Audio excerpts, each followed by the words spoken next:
Bonjour, chers compatriotes. Bernard Pongui, président du mouvement démocratique de la jeunesse africaine pour le développement et aussi secrétaire général du mouvement citoyen Le Carton Rouge ici au Canada. Chers amis, aujourd'hui nous voulons encore vous parler de la Cour pénale internationale de justice.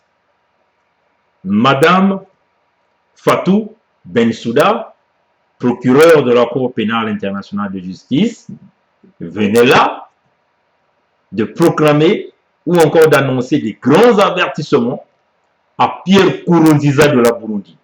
Comme vous le savez, Nkurunziza est ce boucher qui est en train de pouvoir éliminer les vies des Burundais parce qu'il veut seulement se maintenir au pouvoir, et chose qui est contraire aux accords de Arusha. Pour ceux qui connaissent un peu la politique africaine, ces accords qui ont permis à la Burundi de pouvoir, ces accords qui ont permis aux Burundais de pouvoir ramener la paix dans leur pays. Et normalement, ces accords expliquaient que le président ne devait avoir que 2 mandats et devait se retirer au pouvoir selon les règles démocratiques. Mais on se rend compte aujourd'hui que Pierre Nkurunziza s'est maintenu au pouvoir par la force en truquant des élections et en forçant le peuple à pouvoir changer les règles diplomatiques et la constitution de leur pays. Nkurunziza aujourd'hui se met à battre tous les opposants, tous les jeunes dans des quartiers reculés, des quartiers pauvres, des jeunes qui résistent contre ce pouvoir. Mais Nkurunziza a décidé de pouvoir exterminer tous ces jeunes. Et voilà pourquoi nous voyons au Burundi, et chaque matin qu'on se réveille, il y a des morts partout. Notamment des groupes d'opposition, des jeunes de l'opposition qui sont assassinés, follement assassinés par la milice de Nkurunziza qui est au pouvoir. Et donc là, la Cour pénale internationale de justice vient de parler des grands avertissements, et nous souhaitons que déjà qu'il y ait des poursuites judiciaires contre cet individu, ce boucher de Nkurunziza, et que d'ailleurs qui ont envoyé ces miliciens au Congo-Brazzaville pour pouvoir assassiner les Congolais. Déjà, comme nous le savons, de nombreux Congolais venaient de perdre leur vie à cause de ces milices de ces pays limitrophes du Congo qui sont venus en renfort de Denis Sassou Nguesso quand le peuple congolais s'était massivement mobilisé pour pouvoir arrêter le projet de construction de Sassou Nguesso. Donc Nkurunziza est ce boucher qui continue à exterminer les populations du Burundi. Mais malheureusement pour lui, nous avons une Cour pénale internationale de justice et nous demandons à Madame Fatou Bensouda de foncer le clou, d'arrêter ces criminels qui sont en train de détruire le peuple pour vouloir se maintenir au pouvoir. Et c'est aussi un grand avertissement à Sassou Nguesso. Hein. Nous savons tous que Sassou Nguesso est aussi ce boucher qui est en train d'exterminer le peuple congolais. La preuve en est encore que la journée du 20 octobre, seule journée du 20 octobre 2015, il y a eu plus de 26 morts. Peut-être plus que ça, puisque les chiffres qui venaient d'arriver, c'est juste un bilan provisoire. Le constat fait par l'IDC, le FOCAB, c'est-à-dire que les groupes d'opposition, la plateforme d'opposition au Congo-Brazzaville. Donc, tous ces bouchers humains qui sont en train d'exterminer la vie de leur population, il faut vraiment que la Cour pénale internationale de justice puisse enfermer ces gens-là, parce qu'on en a marre avec ces individus.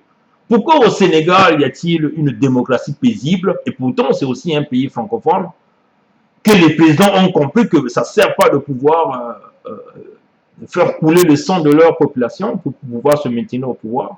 Et toujours dans ces pays africains, au centre, comme un peu au Burundi, il y a toujours ces gens, ces chefs d'État qui sont toujours assoiffés du sang humain.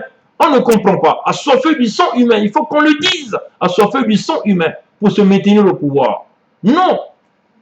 C'est le blanc, si vous voyez dans l'Occident, vous ne voyez en aucun cas en Occident, quelle que soit la manifestation. On a vu en France, quand les agriculteurs étaient en train de se manifester, on n'a pas vu les Français, ou en Europe, on n'a pas vu les polices ou l'armée tirer à balles réelles sur leur population. Ça ne se fait pas. Parce que c'est d'abord un problème de culture. On le sait qu'on ne peut pas tirer sur des individus qui ne sont pas armés. Ça, c'est clair. Les gens se manifestent, quelle que soit la violence des manifestations. Vous ne verrez jamais l'armée ou la police en Occident tirer à balles réelles sur les populations qui manifestent pacifiquement ou encore avec la violence. Jamais. L'armée va utiliser des moyens de répression qui consistent à arrêter les gens, mais pas à tuer les gens. Mais en Afrique, ce n'est pas le cas. Donc, ces chefs d'État africains considèrent les Africains comme des animaux. Même les animaux ici sont protégés par des lois rigides, hein, qui protègent les animaux. On ne peut pas battre un animal comme ça, à moins que cet animal soit vraiment violent, qui tue des humains, et là, en ce moment-là, l'État va décider de tuer cet animal.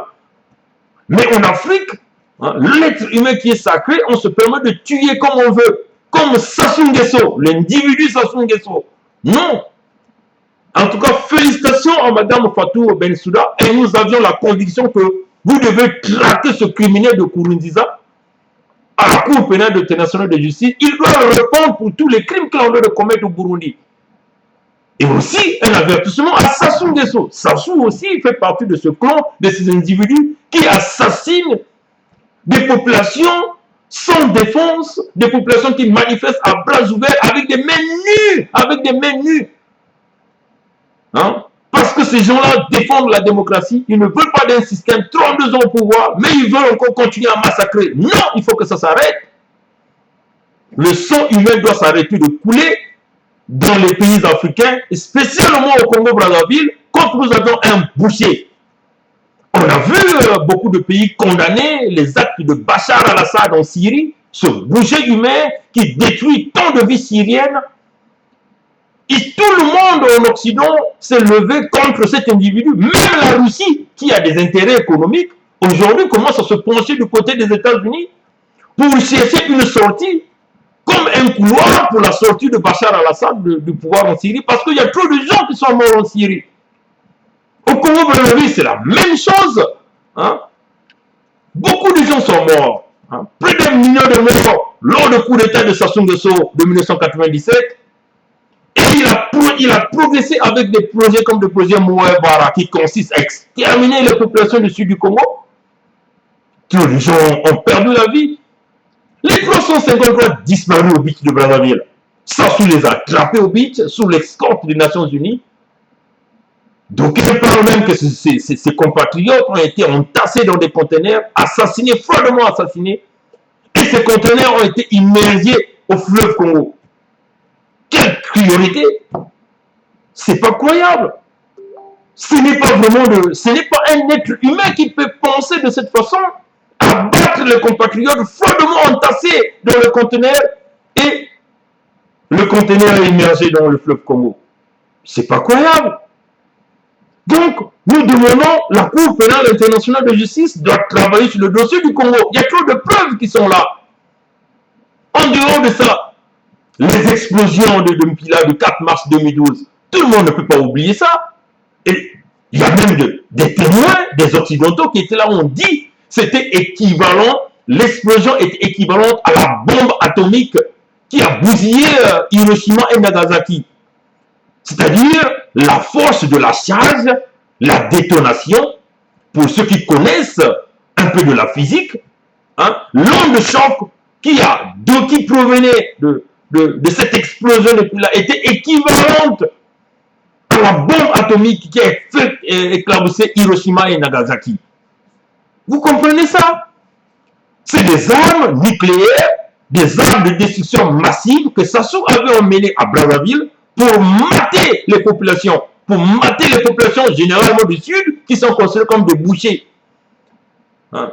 Généralement les populations du Sud, qui sont les victimes de tout l'arsenal militaire de Sassou Nguesso. Les populations les explosions du 4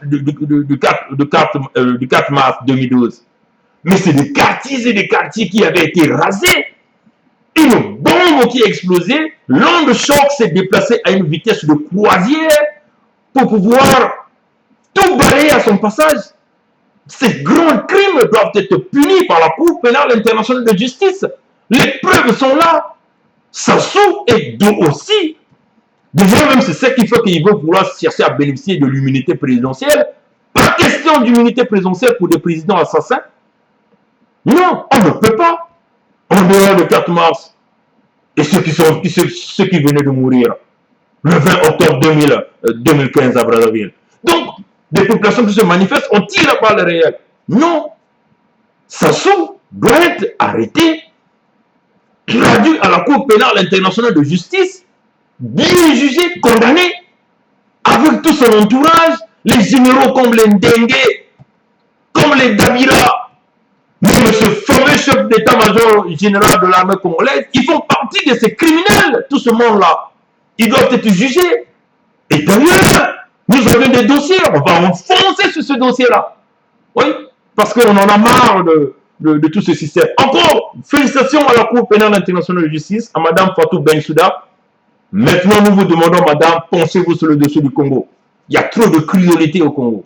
Trop de sang a coulé dans ce pays, à cause de cet individu, l'individu Sassou, qui se monopolise et se crampon au pouvoir avec sa famille.